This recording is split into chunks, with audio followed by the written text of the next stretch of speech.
পূর্ব আকাশে রক্তিম আভা ছড়িয়ে আছে। কিছুক্ষণের মধ্যেই পৃথিবী সূর্যের আলোয় আলোকিত হবে।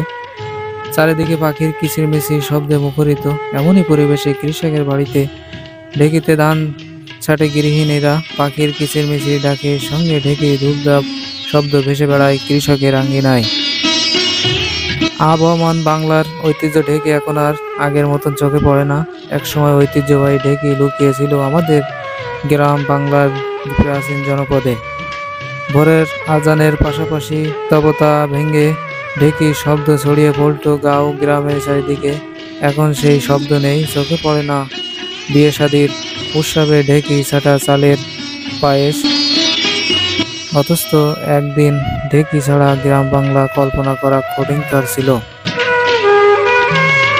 যেখানে বসতি সেখানেই ঢেঁকি, কিন্তু আজ তা আমাদের আবহমান গ্রামীণ সংস্কৃতি থেকে হারিয়ে যাচ্ছে। তবে এখনো মাঝে মধ্যে গ্রামীণ জনপদে কিছু উৎসব, ধান থেকে চাল তৈরি করতে, পিঠা বানাতে, চালের গুঁড়ি তৈরি করতে গ্রামের সম্পূর্ণ গৃহস্থল ঘরে পুরনো ঢেঁকি ধূপধাপ শব্দ শোনা যায়। আত্মীয় স্বজনেরা একসঙ্গে ঢেঁকিতে বাড়া ভেনে যে আনন্দ পেয়ে থাকে তা কলে ছাটা পাওয়া কখনোই সম্ভব নয়। এখন শিক্ষার প্রসারে গ্রামেও কম বেশি হয়েছে।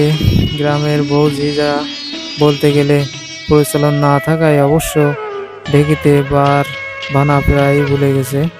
বয়সের ভারে নুয়ে পড়া বৃদ্ধা বা বয়স্ক মহিলার গর্ব করে বলতে, এই ঢেঁকি আমার দাদা শহরের আমলের। অথচ শীতকালের পাখি ডাকা, ভোরের নবান্নের আনন্দে মেতে উঠত অজপড়া গা। এ সময় ঢেঁকির শব্দে কৃষকের মাঠে যাওয়ার জন্য তাড়া দিত। গ্রাম বাংলার ঘুমটা পাড়া বধূরা বিভিন্ন কায়দা কানুনে ঢেঁকির তলে তলে তাদের বাপদাদার আমলের গীত গেয়ে চলত। কিন্তু এখন সর্বত্র অসংখ্য যান্ত্রিক ধান ভাঙার মেশিনে ঢেঁকি সেই মধুময় ছন্দ কেড়ে নিয়েছে।